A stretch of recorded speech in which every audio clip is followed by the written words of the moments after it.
با نام و یاد خدا و درود به روان پاک محمد مصطفی فرستاده راستینش و یاران خانوادانش باد. مصاحبه خواهیم داشت با مولوی عبدالمجید مرادزهی، استاد حوزه علمیه دارالعلوم زاهدان، نویسنده و پژوهشگر. سلام عرض می‌کنم مولوی صاحب. و علیکم السلام و رحمت الله و برکاته. جناب مولوی صاحب، می‌خواستیم از شما در مورد هدف شرکت در این کنفرانس وحدت اسلامی و تأثیرات شما از این کنفرانس بشنویم.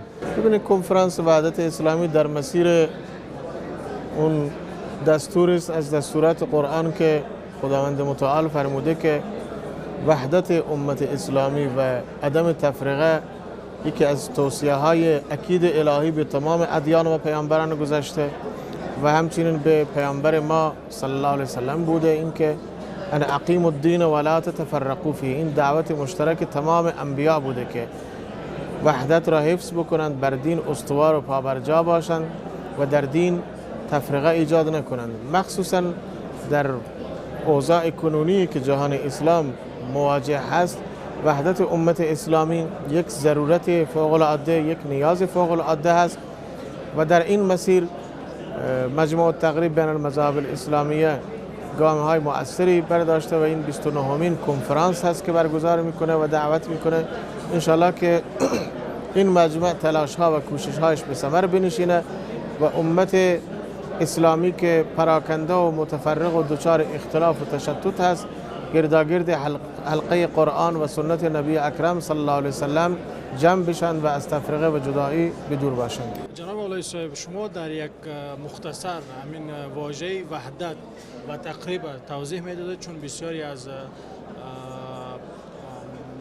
مردم در جامعه آشنایی کامل ندارند، فکر میکنن وحدت به معنایی است که حل تمام مشکلات. آیا واقعا چنین است یا لطفاً یک توضیح مختصر میدید؟ ببین، قرآن میفرماد واعتصموا بحبل الله جمیعا ولا تفرقوا. دین اسلام دین وحدت هست، دین همانگی، دین اتحاد هست، دین الفت هست، دین محبت هست. قرآن میفرماد شما به قرآن چنگ بزنید، حول محور قرآن جمع بشوید. و منظور و مفهوم از وحدت این نیست که هیچ گونه اختلاف نظری در میان امت اسلامی و مذاهب اسلامی و جوامع اسلامی پیش نیاد. نه، اختلاف نظر یک امر طبیعیه، از آدم گرفته تا آخرین انسان روی زمین اختلاف نظر در خانواده هست، در حکومت ها هستند، در میان مذاهب هست، در میان علما هست. اما بحث اینه که چگونه امت اسلامی با این اختلاف نظرها چگونه برخورد بکنه.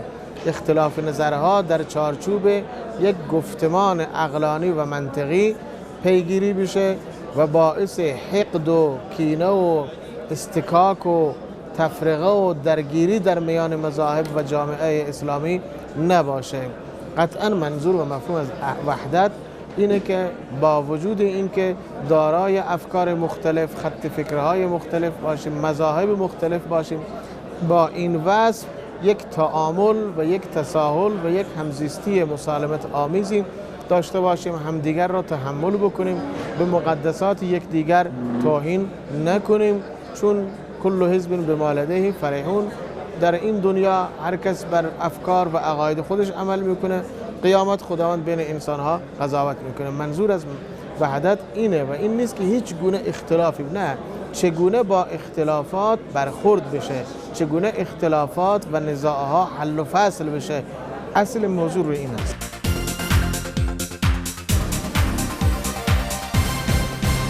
دوم در مسئله حکم مساجد در اسلام، چون در تاجیکستان رفتن جوانان تا سن 18 ساله رو منع کردن به مساجد و بنابراین دلیل که جوانان چون هنوز تفکرشان، شخصیتشان شکل گرفتگی نیست و با رفتن اینا به مساجد آنها تبدیل میشن به گروه های افراطی و جوانای افراطی. از این لحاظ حکومت تاجیکستان قانون را تصویب کرد که اگر جوانان به مساجد بروند والدینشان مجرم شناخته میشن و مورد جریمه قرار خواهند گرفت. لطفاً حکم مسجد را در اسلام شرح میداده. ببینید، موضوع نماز یکی بعد از شهادتین مهمترین و قویترین رکن اسلام نمازه که اسلام منهای نماز اسلامی نیست اگر در اسلام نماز نباشه. و این متاسفانه سیاستمداران کشورهای آزاد شده شوروی سابق، مخصوصا کشورهای اسلامی، اینها دوچار یک اشتباه بزرگی هستند که این اشتباهشون سرمنشأ از اون سیاست‌های باقی مانده، سیاست‌های کمونیستی سابق هست میگیره. نماز در حالی که قرآن میگه که ان الصلاة تنها عن الفحشاء والمنکر، نماز جوان را اصلاح میکنه. جوان اگر نماز نخونه جامعه فاسد میشه، جامعه اگر اهل نماز نباشه جامعه فاسد میشه. اگر جامعه اهل نماز باشه، اگر جوانان به نماز بروند، به مسجد بروند، اهل مسجد باشند، رفتن به مسجد، خواندن نماز با جماعت از بسیاری از منکرات و مشکلاتی که در جامعه وجود داره باعث جلوگیری میشه و بعد در نهایت برای خود حکومت ها باعث آسایش میشه که یک جامعه آرام و یک جامعه به حساب زیبایی خواهند داشت. این بزرگترین اشتباه است و ما توصیه ما اینه که این کار را نکنن، چون جلوگیری از رفتن به مساجد، جلوگیری از ساختن مساجد باعث افراطگرایی میشه. جوان در نهایت مجبور میشه که یک جوان مسلمان در یک کشور اسلامی وقتی ببیند که اجازه نماز خواندن در مساجد نداره، میگه من همچین دینی که نماز توش نباشه، مسجد توش نباشه فایده نداره، پس من این حکومت ضد دین هست، ضد نماز، مجبور میشه برود سلاح بردارد و در مقابل حکومت بالاخره مقاومت بکنه و بیسته و نهایتا بحث تکفیر و افراطگرایی و خشونت طلبی پیش بیاد.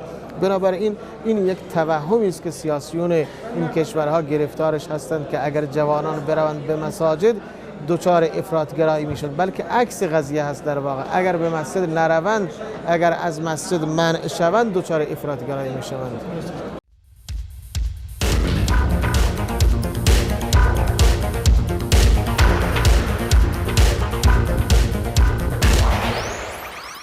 هر مسئله دیگه در تاجیکستان خیلی وقت قبل، تقریبا 10 سال قبل، از با توجه به فقه حنفی رفتن زنان به مسجد را منع کردند. گفتن فقه حنفی بر این است که زنها باید به مسجد نروند و اول این قضیه شد، بعد 3-4 سال بعدش از رفتن زنان محجبه به دانشگاه ها و جوامع اسلامی پیشگیری کردند و حجاب را مایه عقب ماندگی، عقب افتادگی میدانند.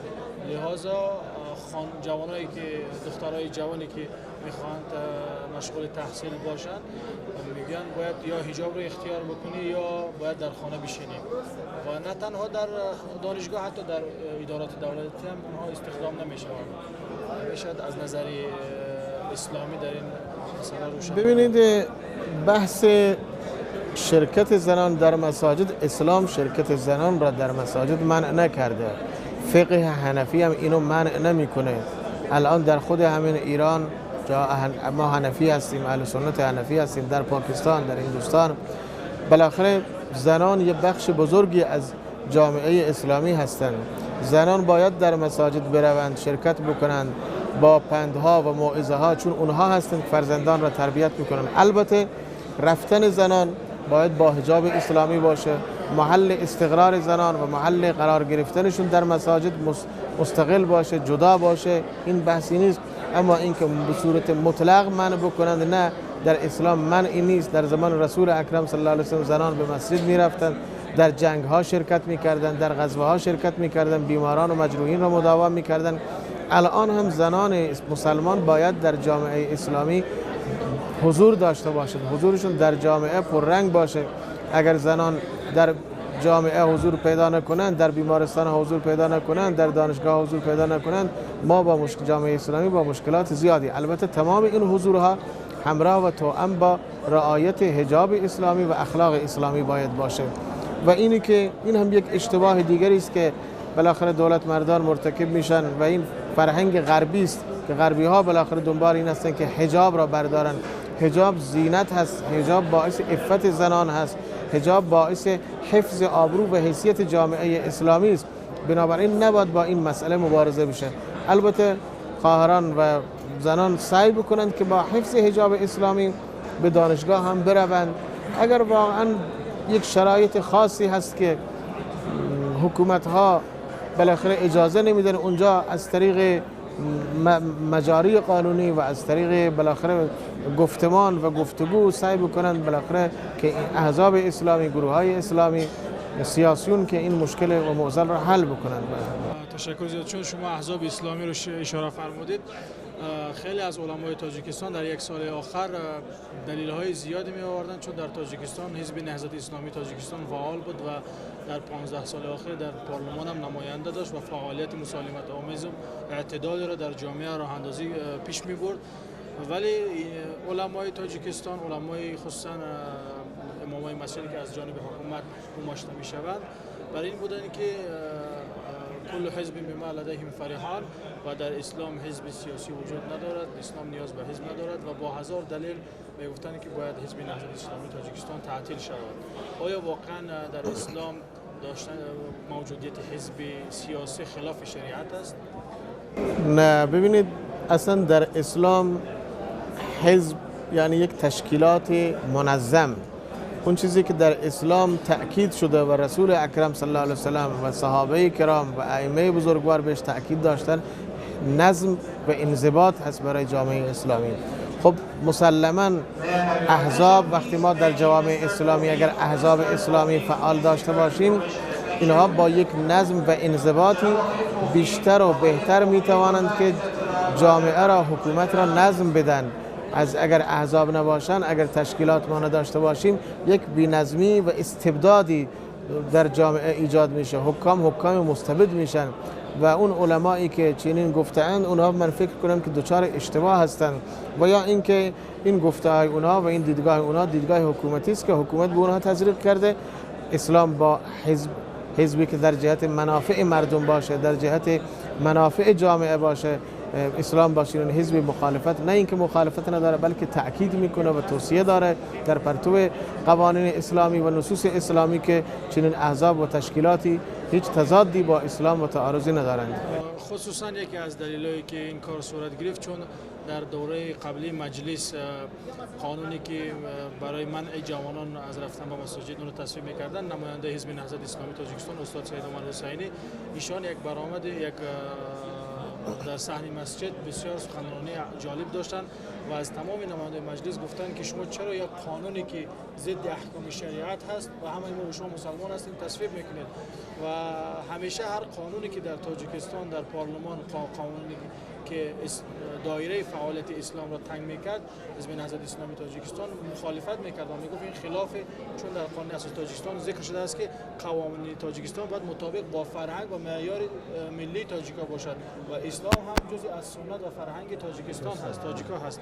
خلاصه هر قانونی که تصویب شد، از جمله رفتن جوانان با مسجد رو که منع میکرد، اونجا اینا مخالفت کردن، در تخریب مساجد مخالفت کردن، در اینکه امر حجاب مثلا دانشجوها را از دانشگاه اخراج میکردن، همچنین وکلای حزب نهضت مخالفت کردن و حکومت دید که تا اینا در پارلمان وجود دارن، ولو اینکه نمایندهشون هم کم باشد صحبت میکنن و از این لحاظ آمدن در 3 ماه قبل این حزب تعطیل کردن، حزب تروریستی خواندن و همچنین 200 نفر از رهبراشون به جرم جنایت بازداشت کردن. ما شناخت کاملی از حزب نهضت اسلامی تاجیکستان داریم، حتی بعضی از رهبرانشون را در گذشته در تهران ملاقات کردیم. مرحوم استاد نوری، سید عبدالله نوری، شون ملاقات کردیم، صحبت کردیم. از نزدیک حزب نهضت اسلامی دیدگاه معتدلی داره، حزب افراطی نیست و این که متاسفانه در کشورهای آسیای میانه که با اسلام گرایی داره مبارزه شکل میگیره، این به ضرر حکومت هاست. در نهایت باعث ایجاد به وجود آمدن افراطگرایی در منطقه میشه و همون وضعیتی که تو کشورهای مثل عراق و سوریه و جاهای دیگه هست، بالاخره اگر تدارک نکنه، اگر آزادی مذهبی و اسلامی را اونجا برنامه ریزی نکنند، اگر آزادی احزابی که برای جامعه مفید هستند و اسلامی هستند اینا برنامه ریزی نکنند، قطعا دچار مشکلات در آینده میشه. بنابراین ما توصیه میکنیم که احزاب اسلامی در چارچوب قوانین اسلام و قوانین اون کشور هیچ تضادی ندارن، باید فعال باشند و این استبداد هست که احزاب و تشکیلات و اینها بالاخره همه از بین بره و با اونها مبارزه بشه. این راه نیست، راهش گفتمان و منطق است.